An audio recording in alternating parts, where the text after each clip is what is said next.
Welcome into WLOY, Loyola Radio, streaming online at WLOY.org and Campus TV channel 111.1. This is After the Whistle. I am your host today, Jeffrey Bazzi, alongside my co-host, Jimmy Cody. Jimmy, how's everything going? Everything is all right. I mean, I wish in the terms of the sports world, it was a little bit better. But I guess besides that, everything's great. So I don't have anything to complain about. Yeah, and we have a wild slate of games to go through here from Sunday's NFL slate. So I guess we're going to start across the pond. And usually when I say across the pond, it usually means it's a game in London. But no, this is a game that happened in Germany. The first ever NFL game happened in Germany on Sunday in Munich, to be specific. And there were two teams facing off and kind of going in opposite directions. The Tampa Bay Buccaneers and Seattle Seahawks. Seattle coming in 6-3 atop the NFC West, kind of shocking a lot of people throughout the season so far. And then Tampa Bay coming in at 4-5. They're having a rocky season, a lot of things going on with injuries and just subpar play overall. But Tampa Bay comes away with a big 21-16 win. They get back to 500 at 5-5. They sink Seattle to now 6-4. And I don't know, what did you think? I thought that for the most part, Brady looked okay. Again, the offense does just enough and the defense held up. I feel like it's kind of been the theme in a lot of their wins this year. But Yeah. What did you see overall? Well, I love the way they ran the ball. I thought they did a really good job of running the ball against a defense who, shut down Saquon Barkley, I'd say. Last time of these that they played a good running back. They also did a pretty good job against the Cardinals, I thought, on defense too. But this isn't like a defense that I think anybody would say is elite. It's just one that has kind of gotten better throughout the season. Listen, for the Bucs, I think this is like the best case scenario for them is like they've been rattling off the wins as they've been trying to find themselves. They're at 5-5 now, which puts them in sole possession of first place.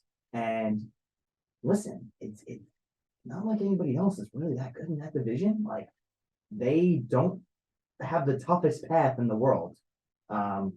Like if you look, they have some really tough games, but I'm as far as winning the division goes, I mean, it's not impossible. Even though they're at 5-5. But I think the key for them has to be this new offensive identity that they kind of found. Like, not only did they run the ball well with Leonard Fournette, but they also brought in White. I forget his Rachaad White. He played really well. I liked what he did yesterday. I mean, I don't think I've ever heard of the guy before yesterday. I had never heard of him before yesterday either. And you know who else it was good to see finally have a big game? And I think he's kind of been part of the not problem, but he has been, a no-shower this season. And I think it was something that when he's out there, you expected a lot more. And that's Chris Godwin, right? Chris Godwin has not been Chris Godwin that we know in the past. That's just the truth.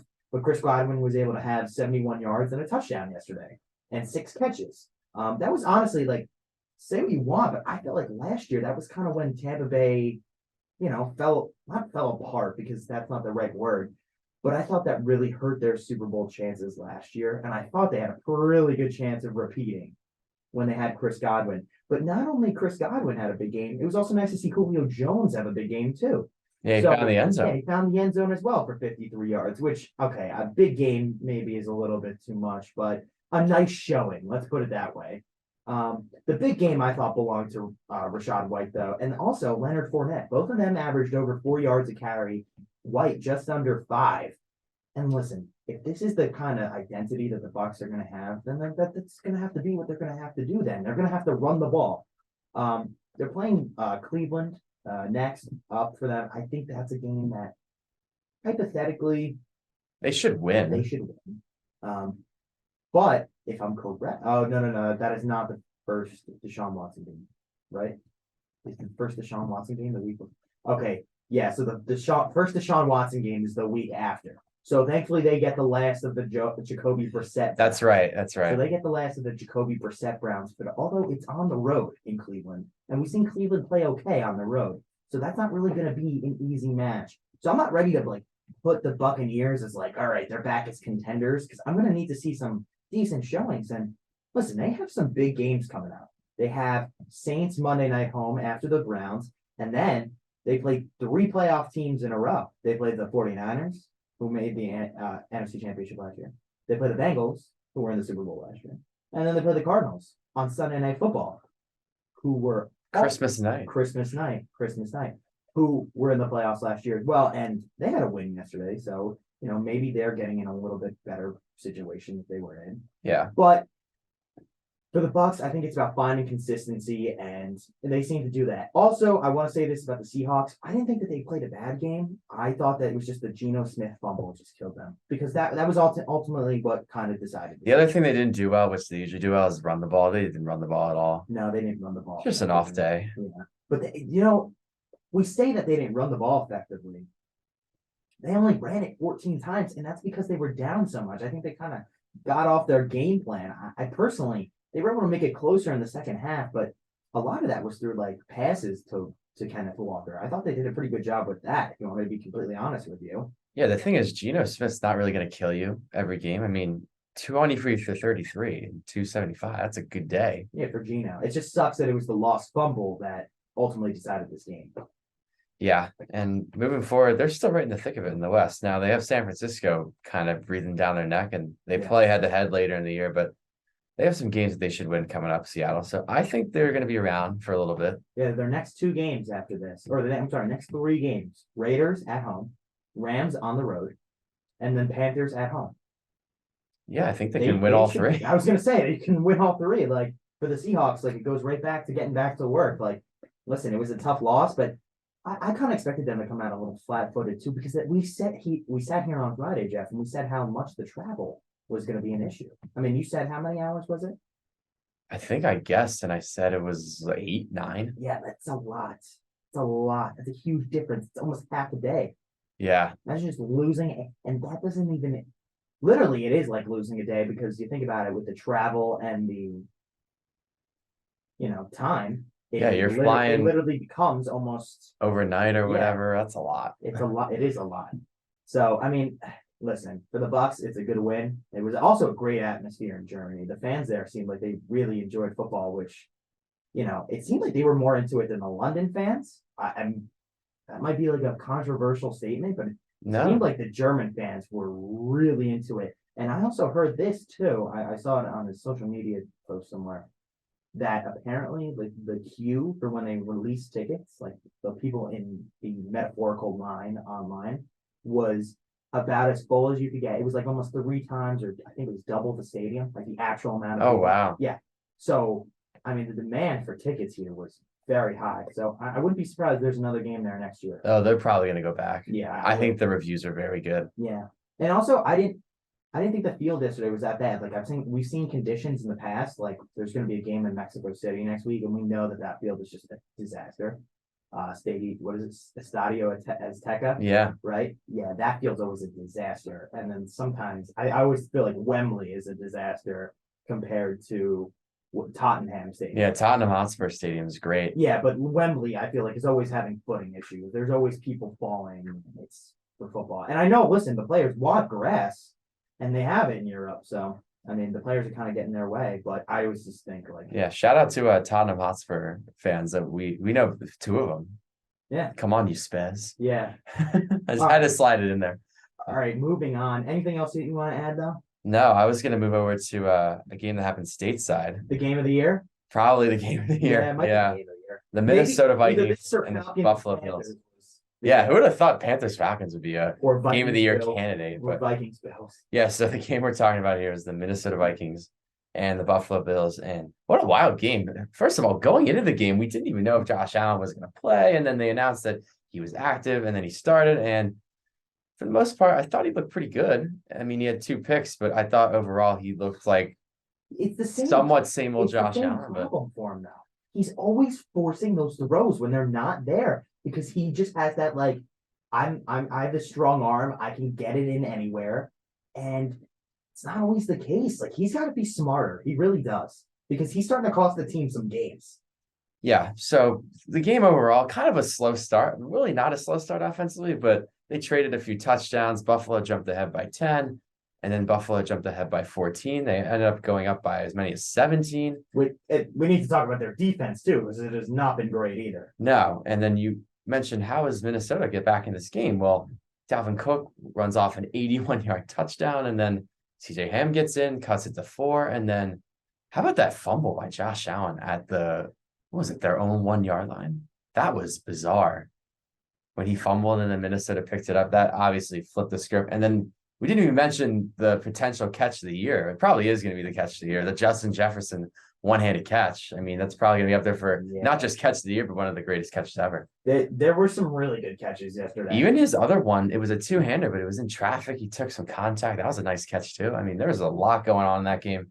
But ultimately, at the end of the day, Minnesota comes out of Buffalo with a big 33-30 win in overtime, and they get to 8-1. They might be the most quiet 8-1 team I've ever heard of. Yeah, let's not. There's a reason for that.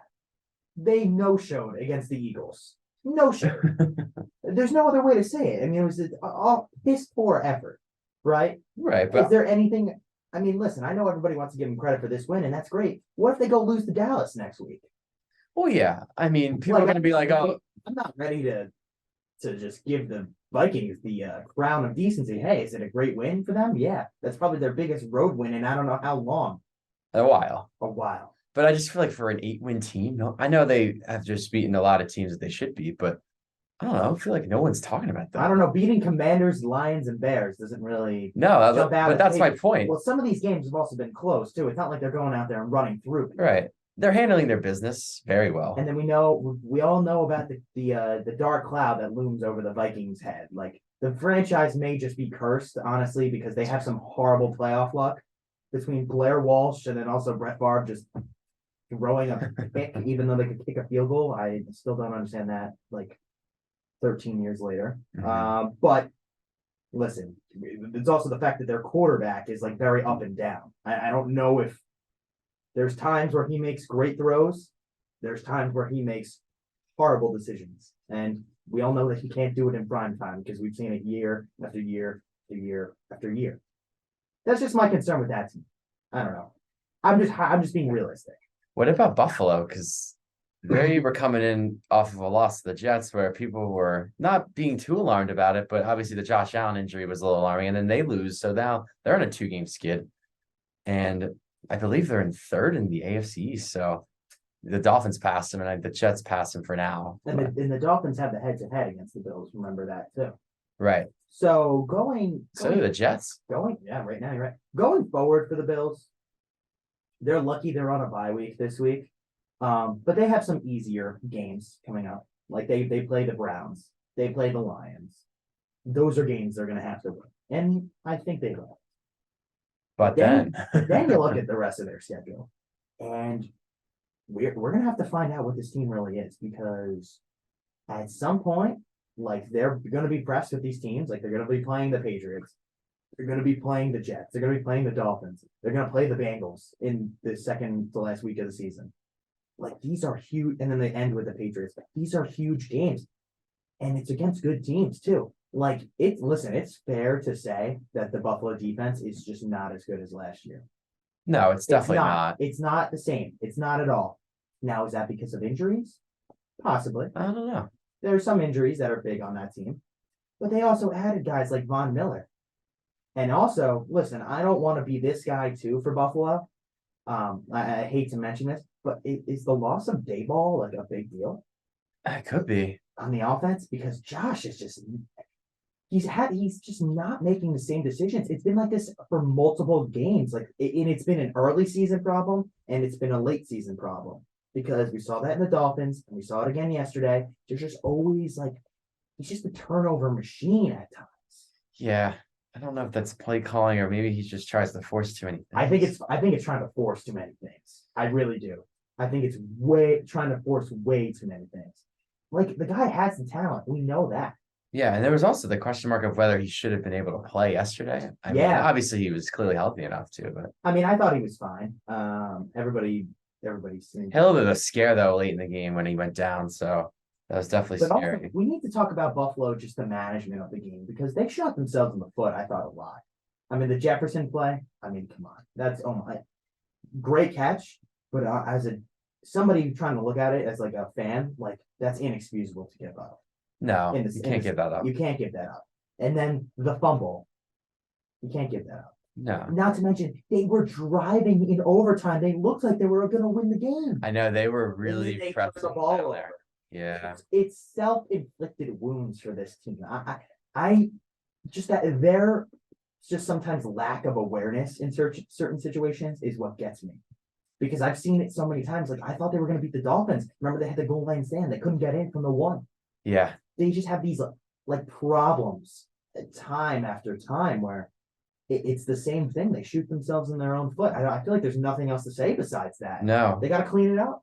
it's only been in their losses. The only game where they really didn't look good and they had the comeback was when they played here in Baltimore. They had a very Yeah, slow you're right. They start. didn't look good in But that one either. I think that's the only game where they kind of got away with it, just because You're right. that was when the Ravens were just really blowing leads early in the year. But yeah, in their losses, they just have not looked good. No. I can't agree more with the shooting themselves in the foot. I think that's really true. And listen, they have some opportunities to improve their record because they have some winnable games coming up. And then I was actually going to bring up the Vikings schedule where they played. They have 5 of their next 6 at home, which is very, very strange. I feel like as a little scheduling quirk, but they play some good teams. yeah, they got Dallas, New England, and the New York Jets coming in. So that's an interesting stretch. They have one win here. What do you think their record is at the end of that stretch?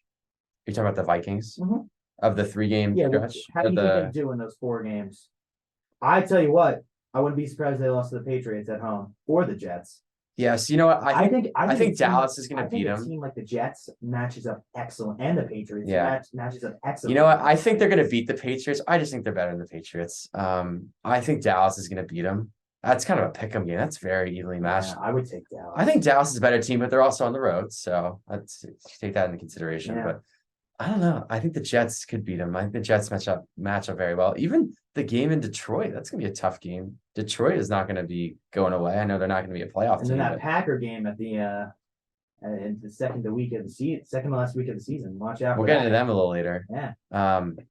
Yeah, so Vikings Bills obviously was the game of the year, but some other games that happened, not so much on an upscale level like that, but Lions Bears was kind of a shootout. Yeah, definitely. Yesterday. Lions getting another win. First win streak since 2020. It feels like it's been forever for them, but yeah, they come back from 14 down in Chicago and they get the win. And the story again with Chicago is, listen, Justin Fields, he's electric on the ground. We know what he can do. He rushed for 147 yards, but 167 in the air, a pick. It's just not enough. Well, not just a pick 6. Right. Yeah, it was a 20, and it was on their own 20-yard line. So that's not going to cut it. That's a stupid turn. Not ideal. Yeah. But yeah, big win for Detroit. They that was get such a momentum boost for the Lions because they had just driven with DeAndre Swift or getting into the end zone from 9 yards out, and they just took a nice drive. And like when that happens, you're just giving the momentum right back to the Lions. Yeah. And you know what's funny? And the Bears also missed an extra point. This game should have been tied at 31. They missed an extra point.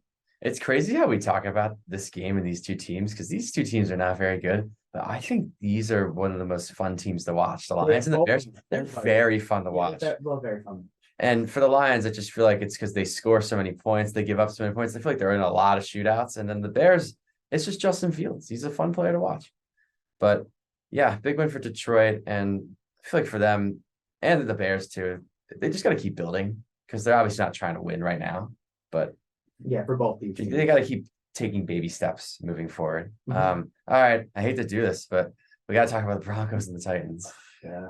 Let's talk about it. Tennessee gets the win 17-10. And yeah, I couldn't agree with what you said yesterday. I just feel like it's the same old story for the Broncos. Great defense and subpar offense. But yeah, I'll just give you the floor. So I'm just going to sit back and listen. I actually don't even have that much to say, except for that Hackett should have been relieved of his duties already. I don't know what the holdup is at this point. Like, I have another coach to say about that later. Actually. Yeah, but anyway, here's a great stat that just tells you so much about the Broncos this season.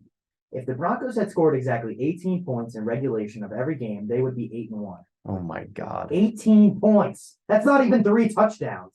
18 points. I mean, come on. The offense is a train wreck. Russell Wilson, too. He does a good job of escaping pressure, but he does a horrible job of sensing pressure. He has, and listen, I don't know if this is because they don't have hot routes. For those who don't know what that is, a hot route is when you're getting a blitz and you can see that you're getting a blitz. You have somebody who's running a quick and easy route, so that way you can just throw it to them. Again, sometimes this ends up in picks because people manipulate the coverages, but you're supposed to have one. Everybody like, that's football 101. Have a hot route, especially when the blitz is coming. And it's not like Russell Wilson doesn't know what a hot route is. Like he knows that. But you know what it is too for this team is it's just like a sense of everything. Like it's the defense, if the defense doesn't play perfect, absolutely perfect, they have no chance.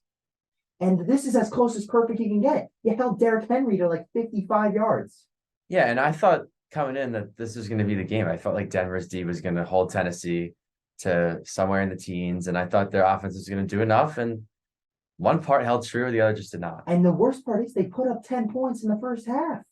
Yeah, they got up to a 10-0 lead, I believe. Yeah, 10-0 with 3:23 left. Yeah. And then they just could not get it done. I mean, at what point is it like, all right, the defense needs to be better because it's like you had a lead? But what But it's can you also do like when you go up what can 17 points? It's 17 points, yeah. But also there was one play that was just a complete breakdown. And that ended up being the game because it was Nick Westbrook Akaim. He had two that's a touchdowns. mouthful. Yeah, he had 2 touchdowns against us. You don't even know who he is, and he had 2 touchdowns against us. And we were gifted too at one point. It was 14-10. Malik Willis comes in, runs a read option. Guy forgets that he has the ball and he just throws it on the ground. And what does Russ and the gang come in and do? Nothing. They don't even move the ball. I mean, it's just the same thing, and the same thing some more every single week. It's actually miserable. I'm like so sick of like losing these close games. It's every single year. I mean, Jeff, 18 points and your team would be 8-1. Come on. Like, it's just a disgrace. They're doing themselves no favors. And Jerry Jeudy was injured. That, and it looks like they actually dodged a bullet with that because I think it's only just a strain, which I don't know why he was like flopping all over the ground if it was just a strain. People have played through strains before, which I'm not saying that he should have or should.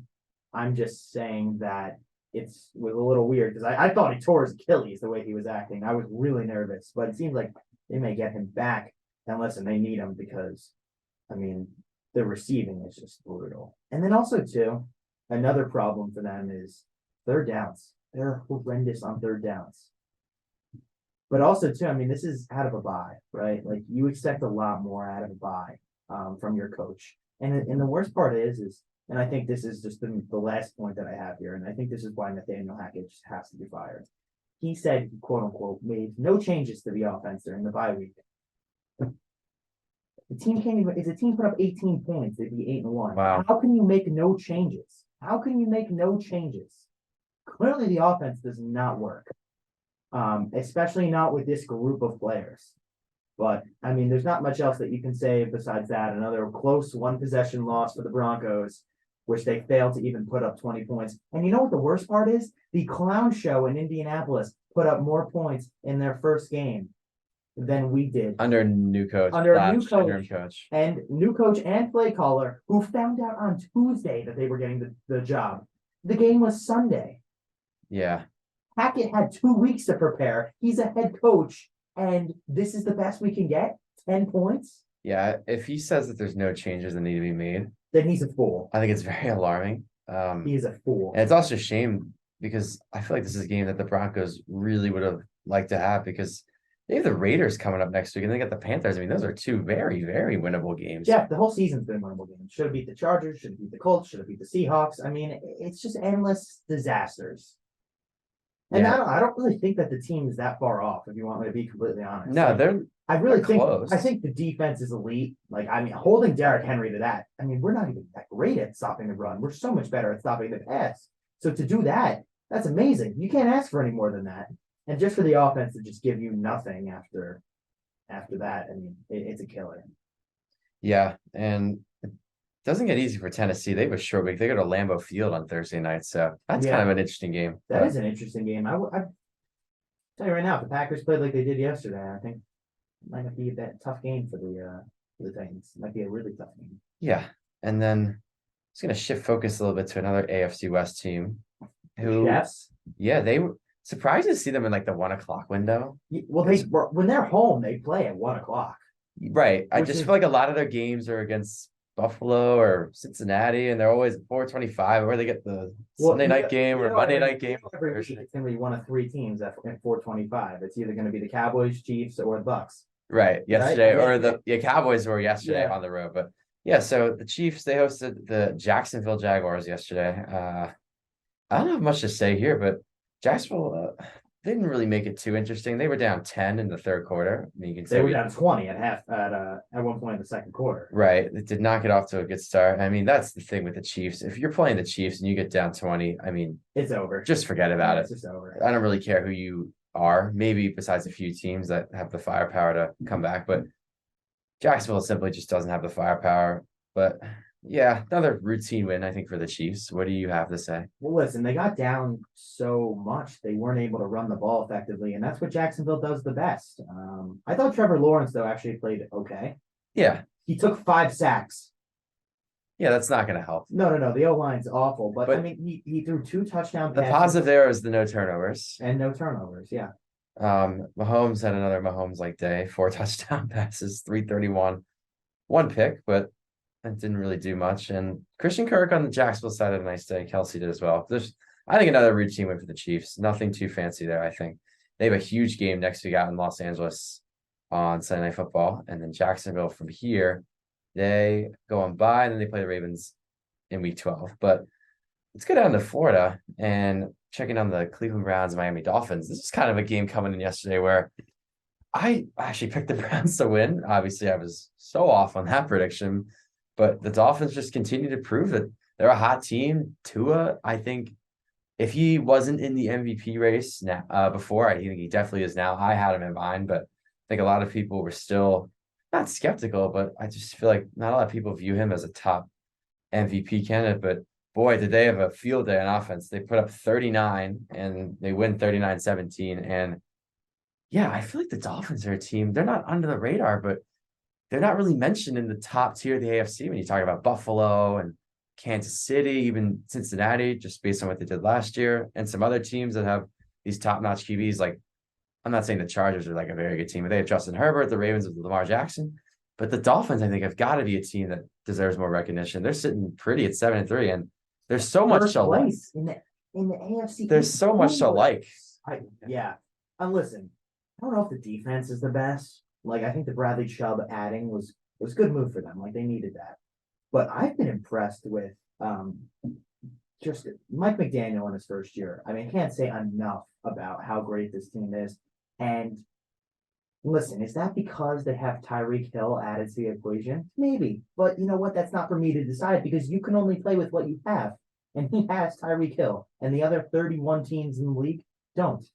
And he knows how to use them, that's for sure. But I'm also so impressed with the way they've been starting to run the ball. I mean, oh my God, that Jeff Wilson trade is, I mean, that's a sneaky. This is 2 weeks in a row that he's been like effective for them, and on 17 carries, 119 yards. I mean, the Browns, they didn't let Joe Mixon do that to them, No.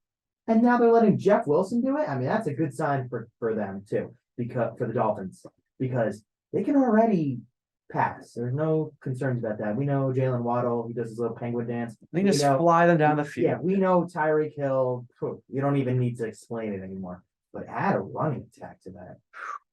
Well, and the funny thing is, when they traded for Wilson, I thought the general consensus was he was going to be the number 2, and he's kind of playing like the number 1, at least the touches. At It least just seems like it's all. Well, listen. And then look at Mostert. Mostert's not having a bad game either. I mean, he averaged 8 yards a carry yesterday It's just that on 8 carries, it's that he only got 8 carries. and Wilson averaged 7 on 17 carries. Yeah, that's effective right there. I mean, and you can't ask for much more.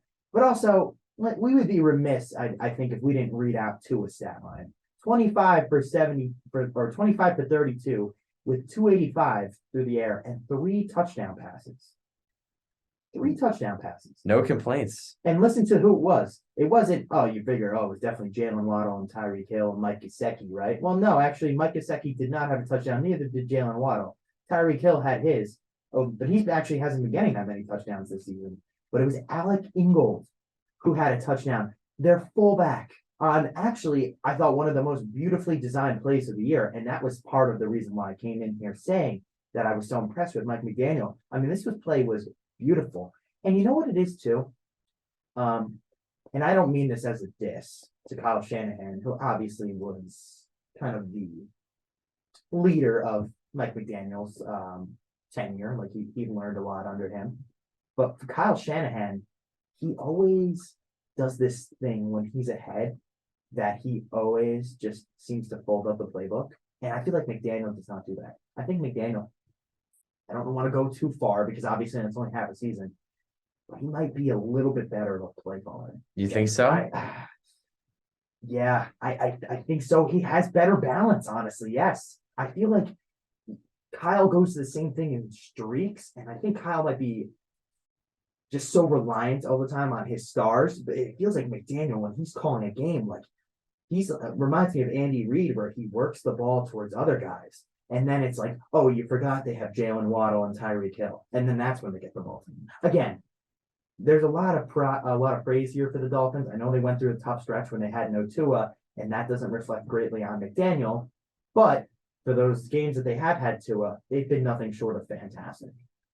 Yeah. And I think on the Cleveland side of things, because they played the Browns, I think with the Browns, they just could not find a way to come back. I just don't think they have the firepower in the air to come back. I think they have it on the ground. They definitely have it on the ground. They also fumbled on the ground too. Nick Chubb had a fumble, so that kind of cost them. But I think this is all about the Dolphins. I just think they continue to prove each and every week that they're a team that's going to be around for a while. I mean, we know what they can do in offense. I think the question is, if the offense doesn't put up 39, if they put up 24, can the defense hold? I think that's going to be the question. They remind January. They remind me of last year's Bengals. A little bit. Very similar. Very similar. They remind me of them just because they can put up points recklessly. They can put up points with and defense is kind of they can average. Kind of do it both ways too. Yeah, I think the Dolphins are kind of doing it more on the ground. I think the Dolphins may have a better defense than the Bengals had last year. Now that will remain to be seen through the rest of the season. But right now on paper, I would say that. Right. And the Bengals had Jamar Chase and T. Higgins and Tyler Boyd. The Dolphins have Jalen Waddle, Tyreek Hill, and didn't even mention Gesicki over the middle. And Jeff Wilson Jr. and Moser. Yeah, they got it all. And also they have some pretty good corners too. You know, Xavier Howard is no slump. Yeah, and they're going to enjoy a nice bye week this week. And then after that, they play Houston at home. So that's a nice team to play, I think, out of a bye. Yeah, get your feet wet. Let's talk about those Houston Texans. Yeah, so they went out to MetLife Stadium to take on the New York Giants. And another close game for the Giants. I feel like every time the Giants play, it's just a close game. But you know what? They have won a lot of these close games this year. And they won another one. They won 24-16. They improved to 7-2. And then, on the other side of the Texans, it's another tough game for them. I mean, I don't know. It's just a tough year for them overall. I mean, coming into the year, they weren't really going to do much. But an interception by Mills. They were in the game, though. A fumble by David Pierce. It's just a lot of miscues. A lot of miscues by a young team. Missed tackles, too. Like, this was a game that I didn't think the Giants really dominated in. Like, they had that Slayton play that went 54 yards. That should have been a tackle. I mean, that was just piss poor tackling. Like, that's honestly the way to say it. It was just terrible effort out there by the Texans defense at some points. And then also too, when it came to Barkley, I mean, they were very dedicated to the Giants. And, you know, I mean, they did what they had to do. Daniel Jones does not turn the ball over again. And there's nothing else that you can ask for this kid except for just to not turn the ball over. Yeah, and I think he's done that. And, you know, maybe I think in the past I was somebody who was like, hey, Daniel Jones isn't good, but I still don't think that he's like this elite talent. But if he can be a game manager for this team, like, and he can just simply do what he needs to do, then he's an okay quarterback. Like, he's going to have a spot in this league. And I think that's the recipe. I think coming in the year, that's what I said. I said they need to run it through Barkley as many times as they can, and don't make Daniel Jones throw the ball too much. And he only threw it 17 times. I think that's the recipe that they need to keep using. And I feel like once they got the lead, the Giants, that is, I feel like they were just handing the ball off to Barkley. And I think that's the right thing to do. Kill the clock, just pick up easy first downs, and didn't really give the Texans a lot of chances, but the Texans were hanging around. But another good win for the Giants. I mean, they're staying on course. They're 7-2, and it's crazy that they're a wild card team at 7-2. Because 7-2 is a really good record. And they actually jumped Dallas yesterday because Dallas lost. So they have solo second place, and they're only one win behind the Eagles at first. So they're still right in the thick of it in the East. So I think we're going to take a quick break here just for time constraints, but we still have 5 more games to cover on the NFL slate, and we'll talk about some other stuff too. But stay with us. Actually, 6 Monday night. We got to talk about Well, 6. So yeah, 5 that have happened. 1 more that is still happening tonight. So stay with us. We'll be right back after this quick break.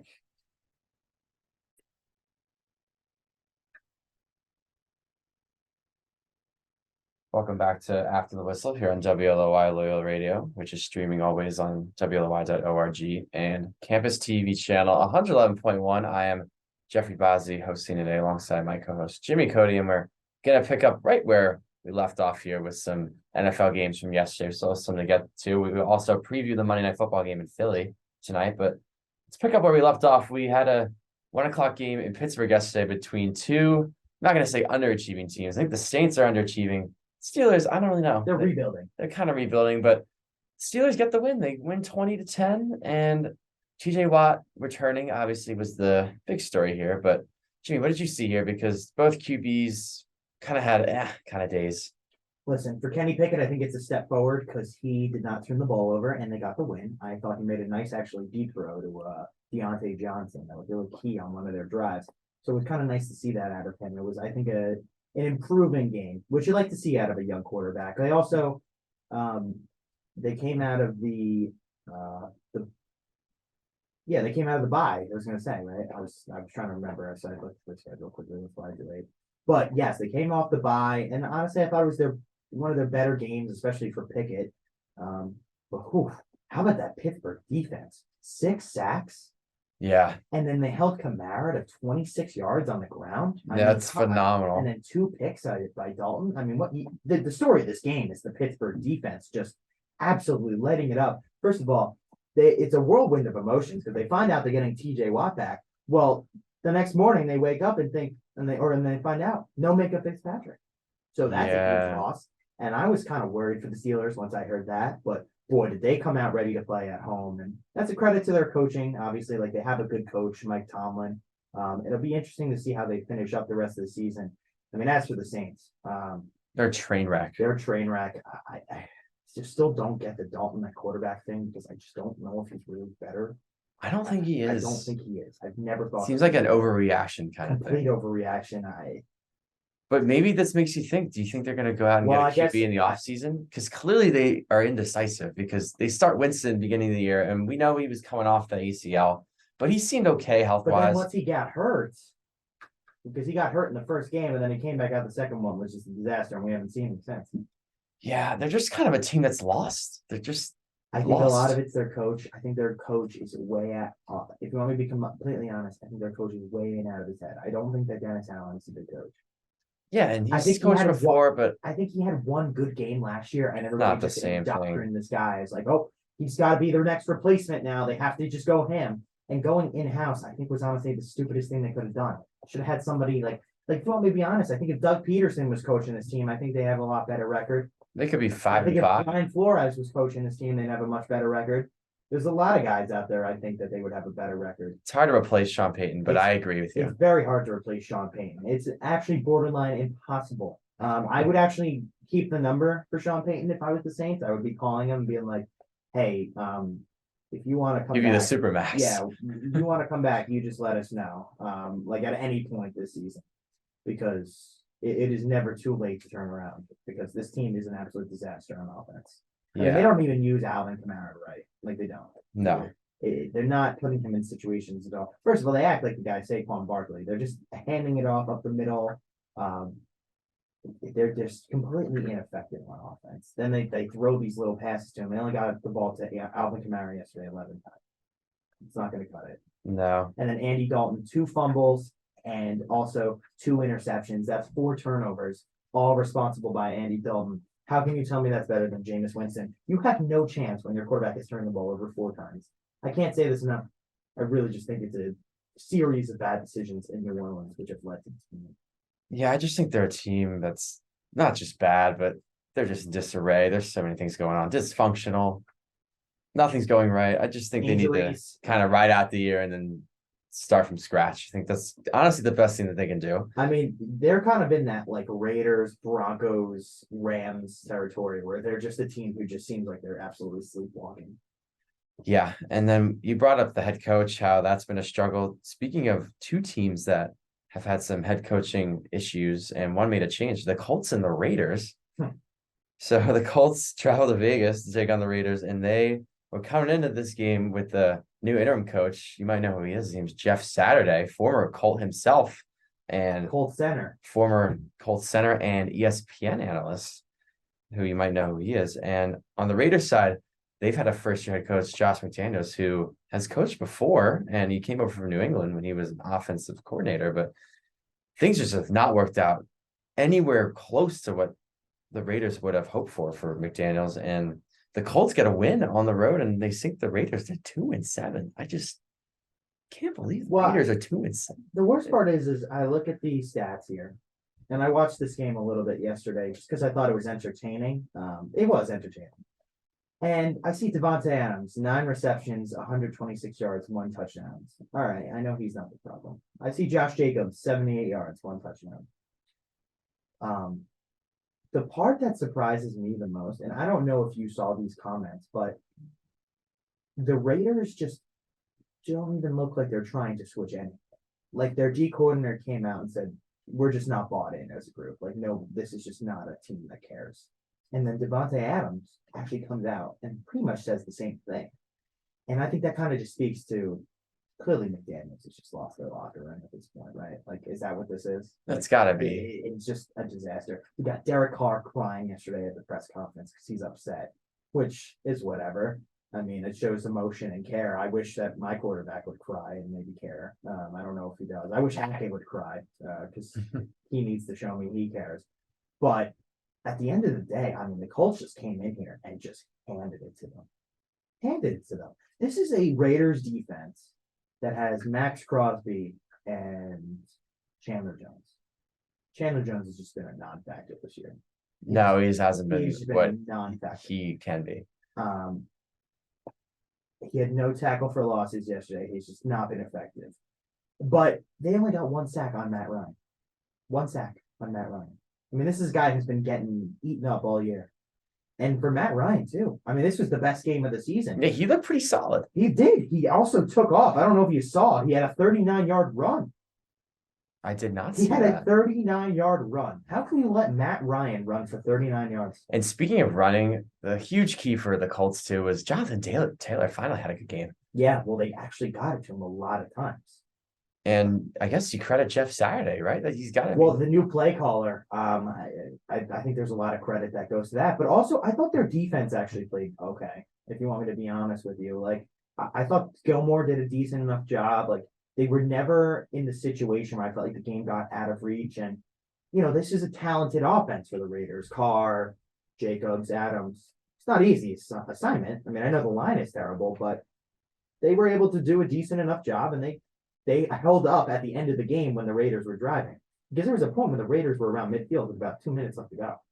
Mm-hmm. I mean, I think it was just under. Like, that's not looking good. But you know what? Credit to Saturday, too, for putting in Matt Ryan. Because, listen, we all knew Ellinger was terrible. I had a feeling that maybe there was a chance he would play Foles. But, hey, I mean, listen, Matt Ryan gives them the best chance to win. That's what he said. And I think for the Colts, I mean, listen, they're 4-5-1. I don't know if they can make something out of their season. But their next game comes against the Eagles next week, Jeff. And yeah. How do you feel about that? Just out of curiosity. Well, so it's weird because I know you have a game today. The Eagles play tonight, so it's kind of weird. But yeah, I mean, that's something that you'll see next week, though. But I'm kind of scared. I don't know if they run the ball like they did with Jonathan Taylor. They're tough out. There's no doubt about that. Especially when we saw you guys kind of struggle to run the ball, or kind of struggle to stop the run against the Texans. Yeah, so that was the first thing. That would definitely be something I would try to contain, because we've also let Detroit run all over us in week 1. But there's been some instances where the rush hasn't been good, so that would be a concern. But yeah, it's hard to talk about that just because I don't really know how we've looked. We haven't played in 11 days. Yeah, I think you need to see a lot of what happens today. I agree with that. Yeah. But yeah, I guess initial thought is, yeah, I think If the Colts play like Upset that, alert it's is, gonna be a I tough- think upset alert is definitely a term that you should use in this scenario. All right, so then anything else you want to add to the Colts Raiders debacle other than that the Jeff Saturday came off his couch and then got a win? Congrats to Jeff Saturday. Yeah. I have to just mention this tweet because I thought it was so funny. Somebody tweeted out, they're like, I saw there should be a game where somebody comes off their couch every week and try and beats either Nathaniel Hackett or Josh McDaniel. I think that would be a funny game. Well, I was going to mention the tweet where Jeff Saturday tweeted at the Raiders. The Raiders are like horrible. Raiders look horrible. That's it. That's all he said. That was the tweet. I was going to say, you better win that Yeah. game, Jeff Saturday. Yeah, He did. Yeah, he did. He came off his couch. He tweeting that. defended his words, literally. All right, so let's talk about the big game this week. Cowboys, Packers. All we heard was, McCarthy, Rodgers, Dallas is coming back. And listen, this is a game. There's no other way to say it. The Cowboys should have won. They were up 28-3, and they completely blew it. Their In the defense, fourth their quarter. defense was just not good. I'm sorry. Hiccups here for no reason. Their defense was just not good. Gave up way too many big plays. Way too many big plays. Yeah. And I think the key for Green Bay of getting those big plays was Christian Watson finally woke up. I think he's the guy that can kind of emerge as maybe Rodgers' new favorite target. I know Lazard's there, but I think Watson could be another guy that he could look to because I think he's a guy that can get open space and make things happen. I know he had an awful drop week 1 in Minnesota. I mean, people were talking about it for days, it felt like, but I think he was the key for them. He really showed up, and so did Aaron Jones, but I feel like Christian Watson kind of had a coming out party in a way. But yeah, this is a game the Cowboys should have won. You're right. I mean, you're up 14 in the fourth quarter. Dak's 2 picks didn't help either. No, they were bad. And they were kind of early on in the game, I think. I know the one was. I'm not sure when the other one was, but No, but these are, you can't have turnovers. yeah, the one I think was in the second And I quarter, also but they think were right to the defender. I also think McCarthy should have kicked. Right. I was going to bring that up too. I actually completely forgot about that when Dallas went for the fourth and how many yards was it? 3, 4, 7? Yeah, great. Because I was saying 7 because I thought that might have been another game, but yeah, I don't know why. Maybe it was Maher injured, or I don't know. Did he not have faith in Maher to make a 50-something yard? He just decided he was gonna That boggled my mind. Well, also too, if you want to talk about another coaching decision, Matt LaFleur also had another stupid one when they got the ball back in regulation. I mean, you saw Rodgers barking at him all the time. It was just the stupidest play. He's rolling out screen to the short side. They're obviously playing man-to-man, expecting a short pass on 4th and 3. Like, dude, what are you doing? Like, I don't know. He has not been good this year. He really has not. No, I think the Probably- record kind of reflects. Probably because he lost Nathaniel Hackett. You should probably take him back. I think that has a lot to do with it. I think you would Hackett's gladly a- love that. Hackett. Send him back. Yeah, but for the Cowboys, it gets no easier, obviously. We know they play the Vikings. And for the Packers, it doesn't get easier either. They're going to have to go up and play against another team who's really good at running the ball. And sometimes they struggle to stop the run. I mean, it wasn't like Tony Pollard took the day off. He had over 100 yards. He had a pretty good game. So they're going to play Derrick Henry. And, let's see if the Packers can make something of their season. They're 4-6. They're going to definitely need to rattle off a few wins. Listen, when you got 12, though, anything can You happen. got a chance. And Jeff, actually, believe it or not, they play in 2 weeks against the Eagles on Sunday Night Football. Yeah. Huh, interesting. And then their usual Bears disaster at Soldier Field. I'm sure that one will be great for the Bears fans. I'm sure they're looking forward to that. When 12 comes to Chicago, bad things happen. Oh, yeah. It's just like when Dallas faces against Green Bay. Aaron Rodgers' sole job is just to defeat the Cowboys and Bears every season. Yeah. But big win for Green Bay. They definitely did. It kind of saved their season. All right, I want to go fast. So we have enough time to talk about your Eagles. I'm sorry that we. Oh, it's okay. It's okay. Cardinals, Rams. I mean, do you have anything you want to add on that? The Topic? battle of the backups. The battle of the backups goes to the Cardinals, and really, Someone had to win. Somebody had to win, but the Rams' offense was just so limited between not being able to run the ball, having John Wofford as the quarterback, and then also not having Cooper Kupp. Right. He went down, so hopefully he's okay. But I actually thought Colt McCoy was decent. I thought he was too. I wouldn't be afraid to put him back. He's been around. He's kind of a journeyman, but you know what? He stepped in. He was the and much better fine. backup in this game. You know what? He found Hopkins 10 times. And he also found AJ Green in the end zone. Yeah, so good win for Arizona. And James Conner was effective running the ball Yeah. too, which they have not been getting. Yes. You know what? They're only 2 games back at first. I mean, I know they haven't looked good, but 2 games back is not. Not yet. impossible, not impossible. All right, so let's talk about the Sunday nighter, shall we? The 49ers went up against the Los Angeles Chargers. And for this one, I felt like this was a game where the Chargers offense did the opposite of what they usually do, where they're just asleep for half the game in the first half and then come back and win. But this time they were awake in the first half and then just went ice cold in the second. Yeah, they actually came out, I thought, really well. They kind of had a sense of First urgency. drive was beautiful. Yeah, and they were obviously undermanned at the wide receiver position with Keenan Allen and Mike Williams down. Well, But they're undermanned everywhere. They have a lot of injuries. and credit to Staley and the coaching staff, 5-3 coming into last night. That's a good record considering they haven't really been whole. Yeah. But Still lost some bad games. I still feel like last night they still should have won. I know they were undermanned, but I don't know. I felt like they were in more control than the Niners, where I feel like it took a while for the Niners to wake Well, up. here's the problem. They were just not effective running the ball against the Niners. The Niners were able to throw them off. And they're so bad at stopping the run that the 49ers were just able to just manipulate that. And listen, credit to the 49ers for being able to run the ball, and credit to the 49ers for being able to stop the run, because that was ultimately what I think decided this game. I also thought Brandon Ayuk was very effective Brandon Ayuk was because very good. it's not really one of the focal points for a defensive coach when you're going up against the 49ers. You're not really thinking about stopping Brandon Ayuk when you got Deebo Samuel, George Kittle, and Christian McCaffrey to worry about. But he kind of flew under the radar and he had a nice night. He actually led the team in receiving. Yeah, and for the Chargers, they had no Mike Williams or Keenan Allen, so that's very tough. They still put up, I thought, a respectable effort, but tough nonetheless. Yeah, so big win for San Francisco. They finally get over 500. They're at 5-4, and yeah, they're only a game back of Seattle for first place. So that's gonna be a fun division race. Jeff, I'm sorry to only leave you with a certain amount of time, but the floor is now yours for Commanders Eagles. Yeah, so big one tonight for both teams. I'll start with Washington. They come in at 4-5.